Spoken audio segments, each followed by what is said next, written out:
Good evening and welcome to the Finance Committee meeting for the town of Wareham. It's Wednesday, September 25th, 2024, 6:30 p.m. We are in room 27 of Town Hall.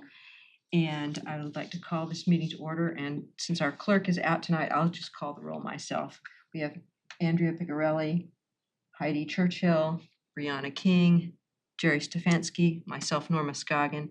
Absent tonight are Jody Smith and Alan Slavin. So we do have a quorum. And the first item on the agenda is the approval of the September 18th, 2024 minutes. Since I passed those out, we found a couple of mistakes, which I would like to correct. On page 2, the roll call vote, one going over into page 2, Mr. Smith was identified as Mr. King, so that should be corrected. And Mr. Stefanski, who voted yes, was left off. So I would like to make that change. And then my name was slightly misspelled on page 5 on the roll call vote. It's Scogin.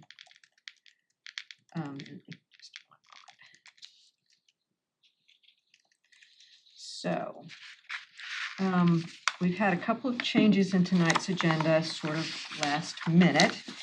And we are looking for, first of all, I realized that I carried over an item from last week that we are not covering again, and that is the review of the fiscal 24 revenue and expense information. That was just a mistake. I obviously didn't read quite carefully enough what I had put together.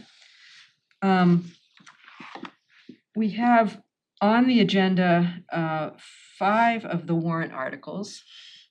The article on chapter 90 that Judith Whiteside was going to present, we're going to defer to next week. That's item 3.5, when she's going to be here to talk about the town sponsored Community Preservation Act grant requests. So she's going to cover that, all the things that she sort of has responsibility for at our meeting next week. So we're going not to do that one. Then, oh, you're here in person. Excellent. I was getting a little worried. So the next item on the agenda, in a very timely fashion, our town assessor, director of assessment, Jackie Nichols, is here. Please come up to the seat and join us. Hello, everybody. Hello. Welcome. We have a few new faces since the last time you were here. I know. Yes, things are changing all the time. And there are 2 articles that are sponsored by the assessing department that I had asked Ms. Nichols to come and talk about. The first one is Article 9, the HERO Act of 2024, acceptance of Clause 221, Veterans Exemption. If you could just explain to us what that proposal is. Do you want me to read the whole thing, or? Is it pretty long? The warrant article's not yet. We all have the warrant article in front of us. All right, sure. From when it was served. Well, why don't I read it for those who That would might be great. That's fine. The warrant article is to see if the town will vote to accept General Laws, Chapter 59, Section 5, Clause 22I, which authorizes an annual increase in the amount of the exemption granted under General Laws, Chapter 59, Section 5, Clause 22, 22B, C, E, and F. There was a warrant article mistake that I made, and I did not put in Clause 22A, which I should have, but since we're going to take the whole law, that's inclusive, my bad. By the percentage increase in the U.S. Department of Labor, Bureau of Labor Statistics, Consumer Price Index for the previous year as determined by the Commissioner of Revenue, to be effective for applicable exemptions granted for any fiscal year beginning on or after July 1st, 2025, or to take any action thereto. And the long and the short of it, of this one is, the HERO Act was just signed into law in August. So it's very new, and it has a lot of benefits for veterans. It's circled around expanding veterans benefits and access to services and so forth. And part of that was to allow us to do through this 22I to increase the exemptions with the COLA. Now, the COLA has been used by the Department of Revenue for other things that were locally accepted, and they're just kind of saying, hey, we can do it for this too. And this year, the COLA was 3.4%. So if I had a veteran that had a $400 exemption, just as an example, it's $413.60 or whatever, but it's something. And I thought that, and Derek came to me and we discussed it, and we thought that it was a brand new law, but at least this is something that we can do, that we can get before town meeting, and here we are. So that's what that is about. But when it comes to that, I was hoping that in your packet for town meeting, that you would also put a copy of this. And if you would mind taking one and passing it down. This is a HERO Act fact sheet that was put out by the Healy Driscoll administration that kind of synopsizes all of the different things that the HERO Act covers. And I thought it would be nice to give it a broad reach, because there's more than just the property tax exemptions that are affected by this. So I thought I'd ask if you guys might consider including that in the packet. I will do my best to remember to do that. That should be very We're helpful. also handing them out when people, veterans come in to sign on their exemptions, we're handing them out as well. But the more people we could reach, I think the better. And so this is, your request to include in the packet is mostly just to make sure people who qualify are aware of. Yes, this of possible any of benefit. the benefits that are signed in the HERO Act. Is that's what you have on this item, is that correct? Yes. Okay. Does anybody have any questions for Ms. Nichols? I do. Are other towns throughout Massachusetts, or actually throughout the country, gonna put forth in town meeting or however they pass their laws? Are all towns expected to have or vote on the HERO Act?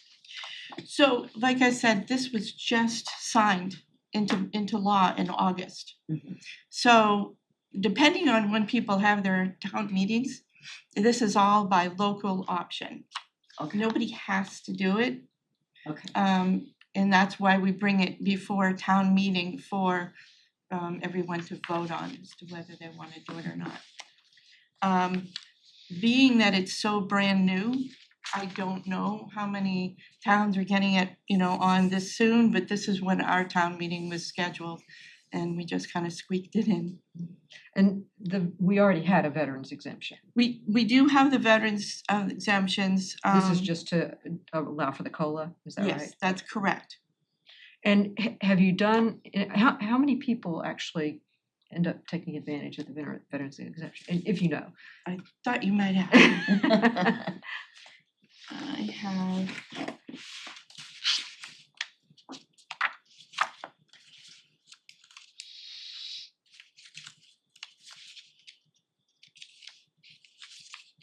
We do these every year, so I may have with me a chart.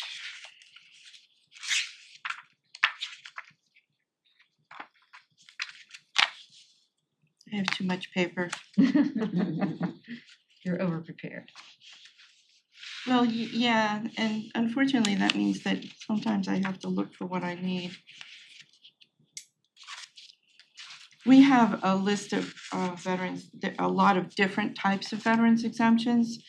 So we have different amounts of people in each one. Hmm. And it may change from time to time. Sure.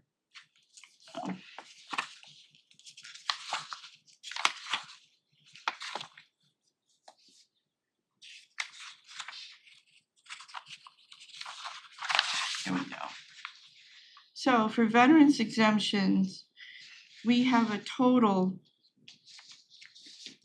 of over 300.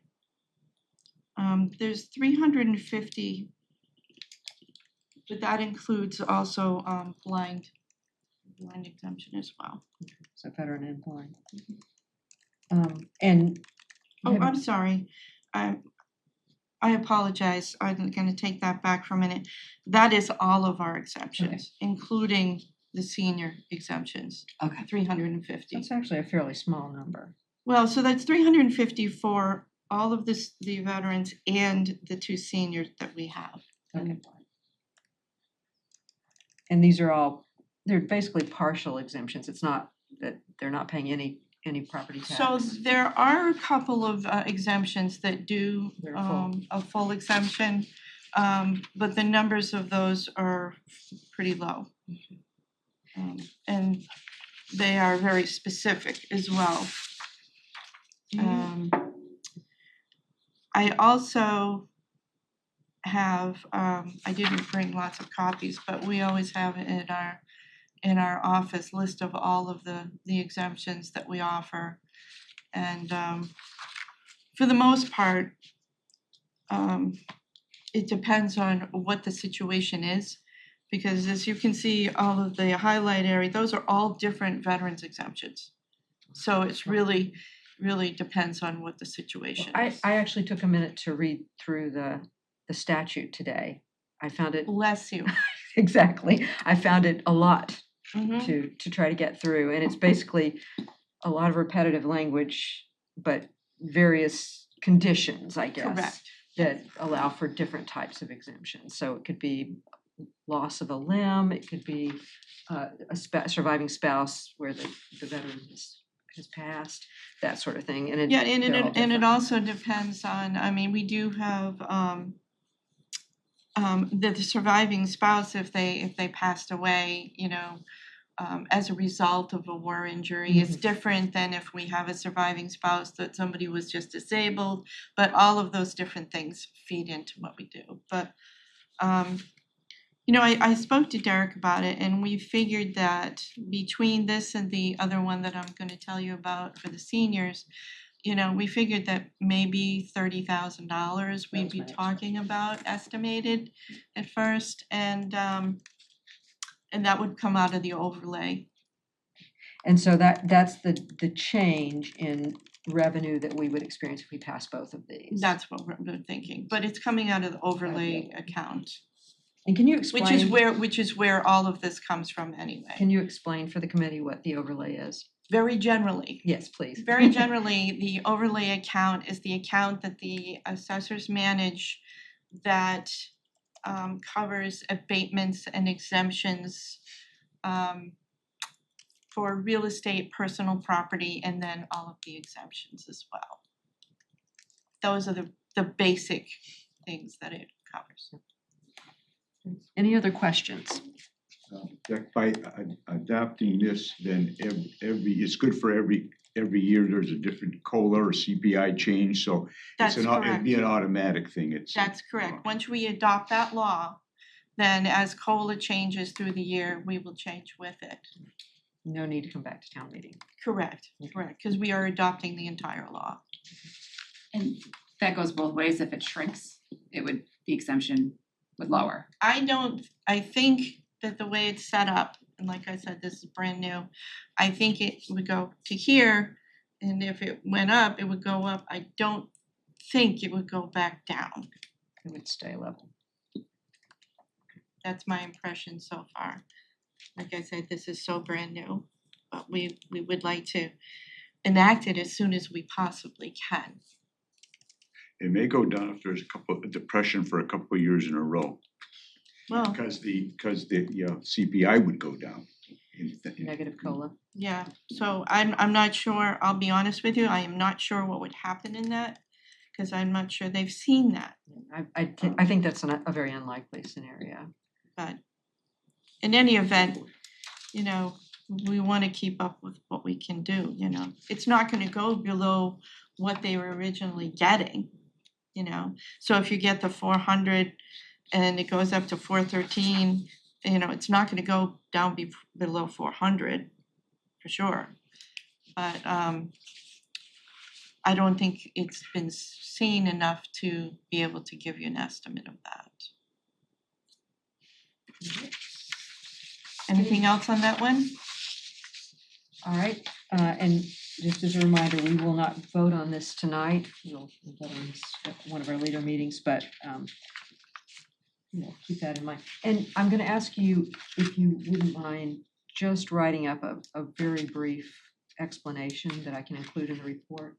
Oh, sure, Just a few, a couple of sentences. It doesn't have to be elaborate. okay. I think it's better if it comes from you than if I try to make it up. Okay, no, that's fine, I'd be happy to do that, I'll email that to you. Perfect. And same thing with the Article 10 as well, the senior. And if you could explain that one to us. Can I just ask one more question, Oh, sure. please? So in the fact sheet here, it says create 2 ways for municipalities to increase property exemptions for veterans. The first would create a mechanism for municipalities to more easily double the current exemption for veterans. So you said That is not the one we're this is a completely doing. separate clause, that's what I just wanted to Yeah, clarify. there are two clauses, there's a J and an I, we're going for the I Okay. right away.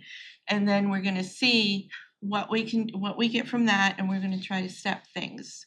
Okay. And so I may be back in a couple of years to do the other one. But we wanted to get something in there, and that seemed to be the one that we could go with right away. Thank you. I do think it's important to be taking care of our veterans I do to the too. extent we can. Now, the other article that we have is the senior exemption local option for clause 41C. We've had clause 41C for a long time. This is one of the few senior exemptions that we offer. To see if the town will vote to adjust certain eligibility factors regarding general laws, chapter 59, section 5, clause 41C, as allowed by general laws, chapter 184, section 51 of the Acts of 2002. Specifically, to increase the exemption amount 50% from $500 to $750, to increase the gross receipts limit from 13,000 single, 15,000 married, to 20,000 single, 30,000 married, and to increase the whole estate limit from 28,000 single, 30,000 married, to 40,000 single, 55,000 married. Wow, I can't believe I got that out without tripping over it. For the applicable exemptions granted for any fiscal year on or after July 1st, 2025, or to take any other action thereto. I've been here 10 years, and in that time, we've seen a lot of changes in property taxes and property values, and changes in the economy and changes in the world, but we haven't seen any changes in this. And as far as what the state offers, as you can see from these levels, this is very, very low income people who need help. So this is what we're proposing. The income limits and the estate limits, our only choice is to put them, that's the highest we can go with this particular chapter. But we wanted to increase the exemption by at least 50% now, from 500 to 750. Let's hopefully that will open this up to a few more people that will be able to qualify for this. And maybe next year we'll be able to look at some other options that we might have to also help our seniors. And that's seniors over 65, is that right? I believe this is 70. 70. Yes, 70. Questions? What's the definition of whole estate in this? This is basically their assets limit, and the way it's the way it's worded in the law is whole estate, but it's basically their assets, what they have in the bank and so forth. And what's the means for verifying that when you grant one? It's as simple as they come in, they fill out an application, and they have to list what's in their bank accounts as of, July 1st of any given year. So there's no verification as to whether that's. I do not call the banks. This is not dissimilar from how clients of Damien's Pantry, guests of Damien's Pantry are registered. They fill out the forms. We keep the information available, but no one tracks everything down and verifies that information. Thank you. But presumably these are not very valuable properties. Well, if the assets limit and everything, yeah, these are the people that can qualify for this are the people who really need it the most. Any questions? Right. Well, your timing is excellent because our next guest is here. And if you could just provide me brief explanations on both of those to include. Yeah, in the no report, worries. And I will also include. Would you like me to email you one of these too, just in case? That would be very helpful because otherwise I have to scan it, and Okay, it won't well, look that as way nice. it'll already be in electronic That form, would be but I perfect. wanted you guys Yes. to have it anyway. Appreciate it, and I'll always appreciate your presentations. They're always very helpful. I have one question. So the 30,000 that we had talked about earlier would also include this exemption stuff, correct? Yes. Okay. Yeah, that's just a very rough estimate because of course we don't know, what that's gonna open for us as far as the seniors are concerned. Yeah. We're hoping that it will be able to help some more people. All right. And you never know, I may be back to next year to see if we can see how this works out and see what else we can do. If you have any questions in the meantime, just give the office a call. Happy to talk about it. And if you know of anybody who might qualify, please let us Pass know. them on. Thank you, Jessica. You're welcome. Hard that I could. I'm a social worker at a nursing home, so local nursing home. Yeah. I would like to definitely connect and do that. Would you mind just giving me a call and I can send you some information Definitely. and then you'll have it? Perfect. Good connection. Thank you very much. Thank you. Have a good evening. Chair is yours. She warmed it up. All right, so our next items are Articles 18 and 19. And we have with us this evening Josh Faherty, who is the land use coordinator. Is that, did I get Correct. your title correct? Yes, It's changed a little bit Yes. from the original plan, I think. yes, Welcome. thank you.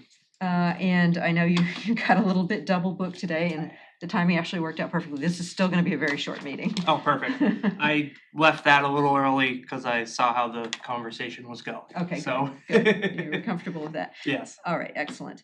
If you would just start with Article 18, which is the seasonal community designation, and if you could explain what is proposed and what that would mean. sure. So,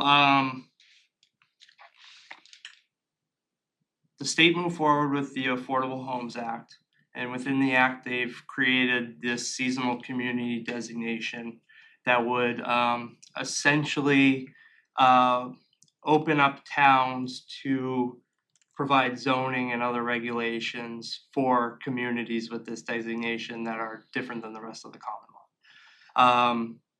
the way that they look at the seasonal community designation is there's a few qualifiers you have to have.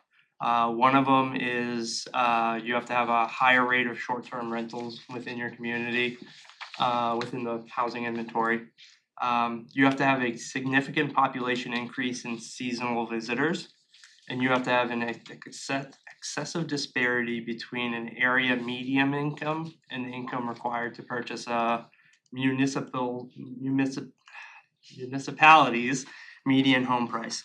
And so the way I'm looking at this warrant article and how it's going to position the town is I think it's very unlikely that Wareham would be designated seasonal right away. I think this is really geared toward your communities such as Martha's Vineyard, Nantucket, and then moving throughout the Cape.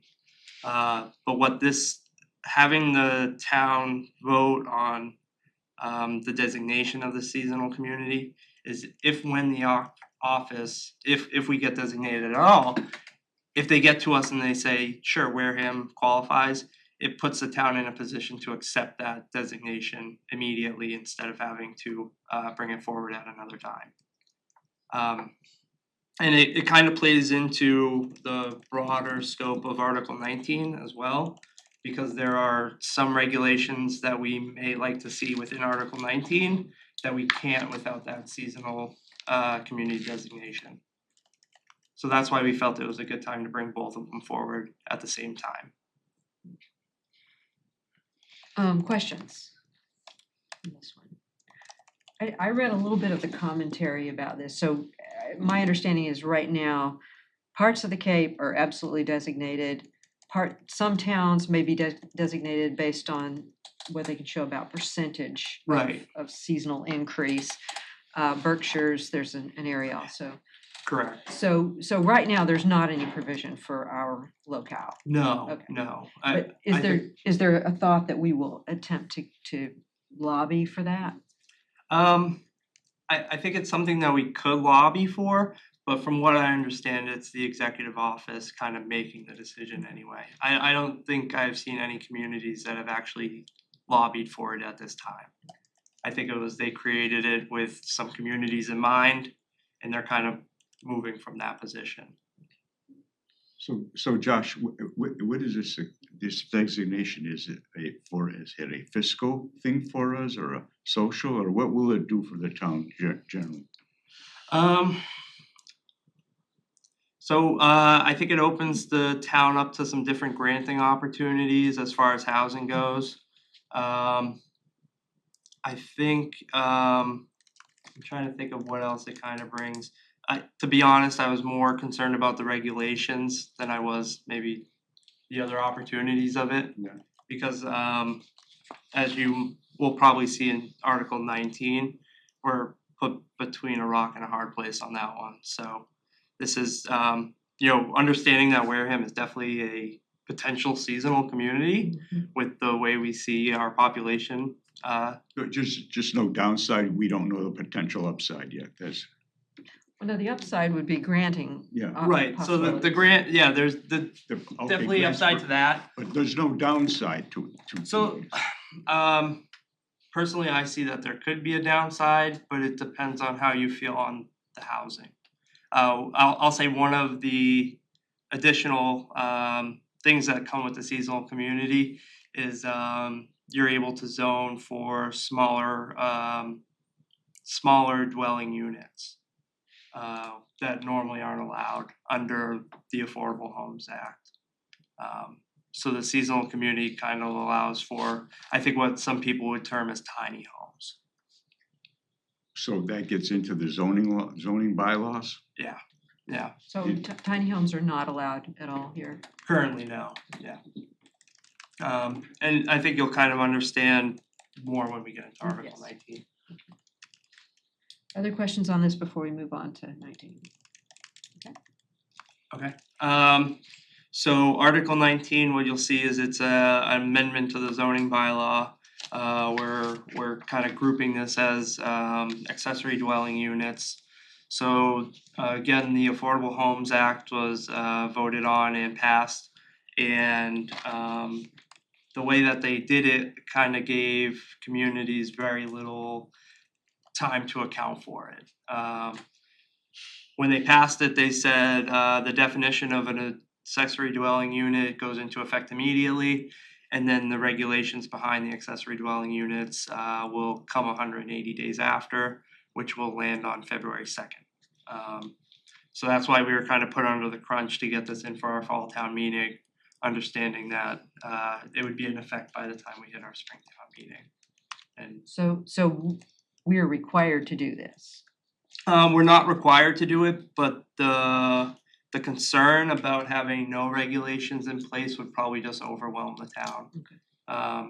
So there were some communities that started doing this prior to the passing of the actual Affordable Homes Act, and everything that they got back from the Attorney General was, it looks good, you might want to advise your counsel, and you might want to wait and see if it passes. So it really didn't help to kind of do it before it passed, but when it did pass, we kind of kicked into gear to figure that out. I could talk about the actual regulations with Yes, you if you'd please. like. Please do, yes. Okay. So we could just run through it line by line. So the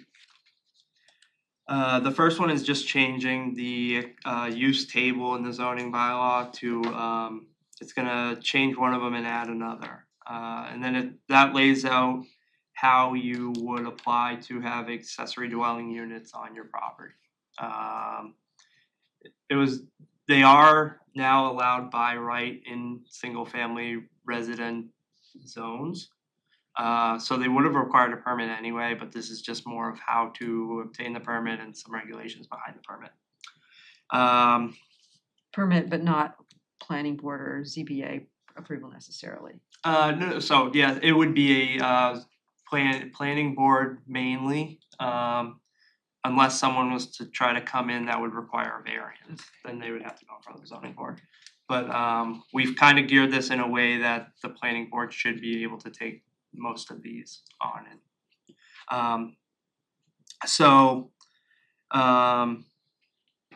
When they came out with the Affordable Homes Act and the accessory dwelling units, they put some regulations in there that you can't change at all.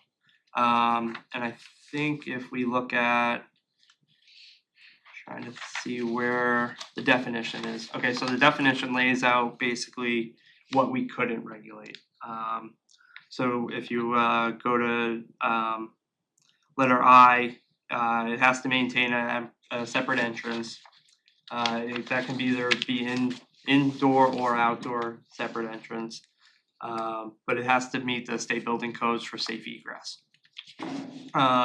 Number 2 is that it can't be larger than 50% of the principal dwelling unit, or it can't be. It can't be more than half the size of the principal dwelling unit, or no more than 900 square feet. So you're limited to the maximum of 900 square feet. And that's going to be important in some of our smaller lots in onset. And then that third one is that we can impose stricter regulations, which is always something we were able to do, but we can't require it to be owner occupied. We can't require either of the properties to be owner occupied, and that's kind of where some of the fear in this whole law being passed came into effect, is that someone could buy a property, set up an ADU on the property, and now have 2 rental properties. I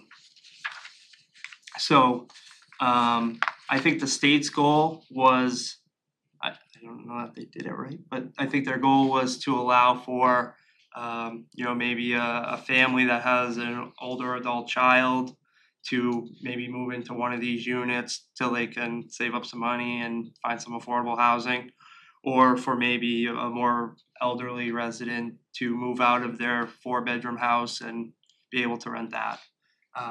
But it definitely does accomplish the goal of creating more housing, which I think was the ultimate goal of the Affordable Homes Act.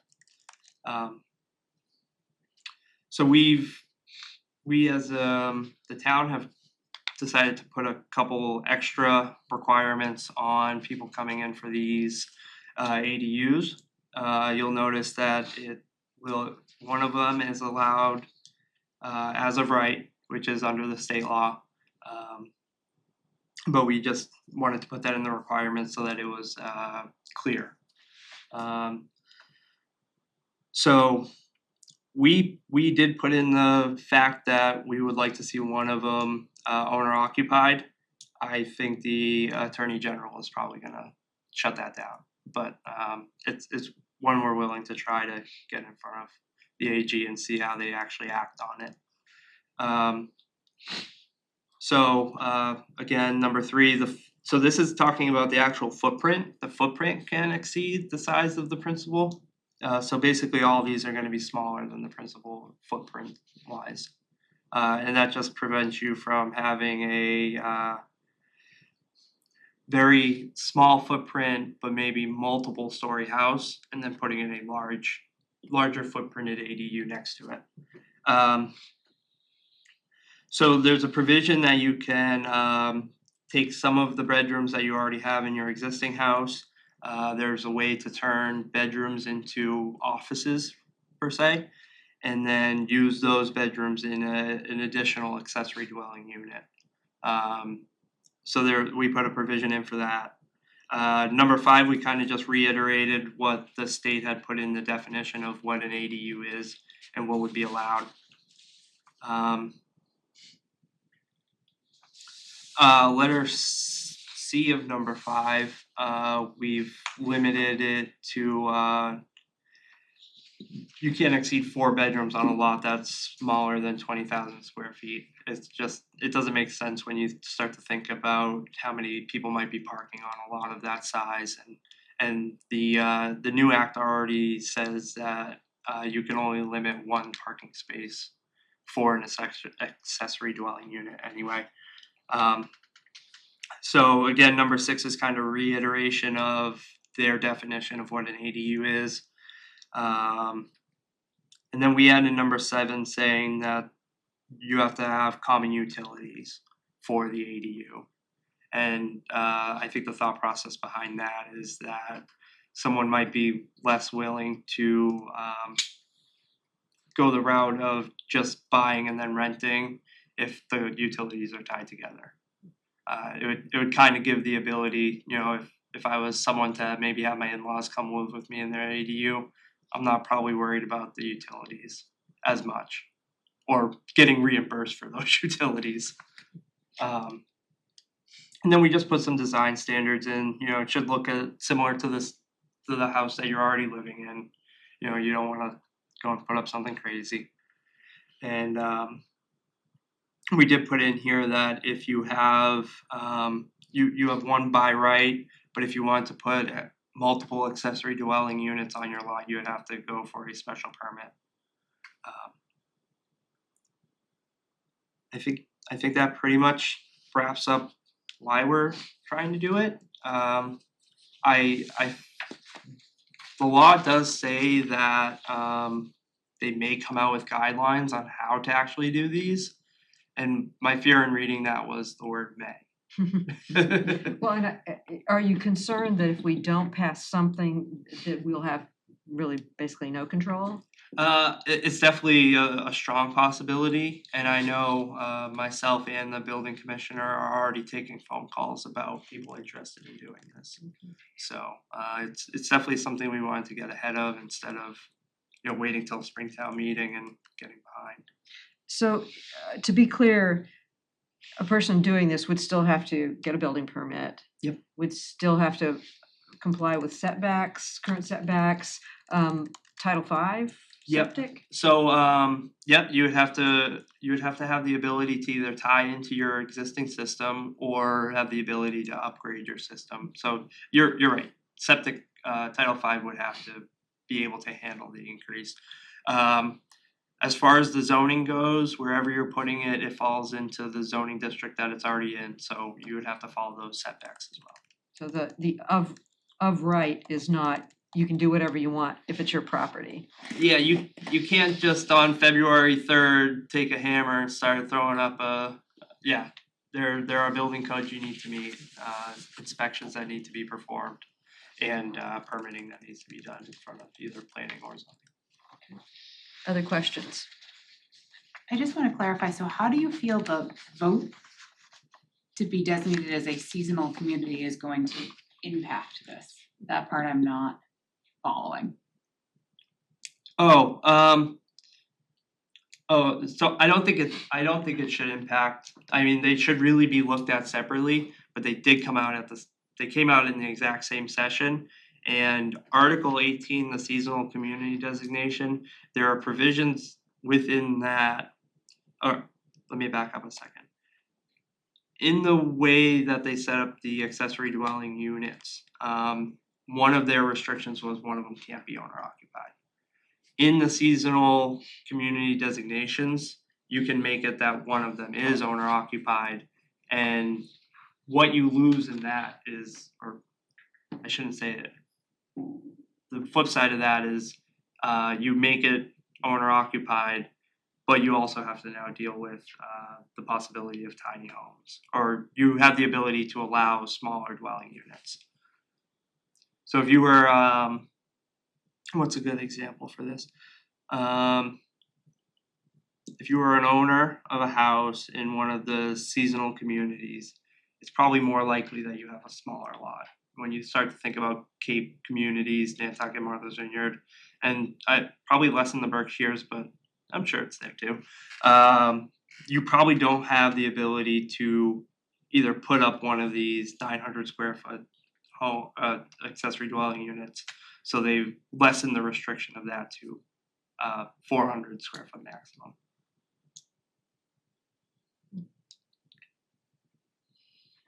Other questions?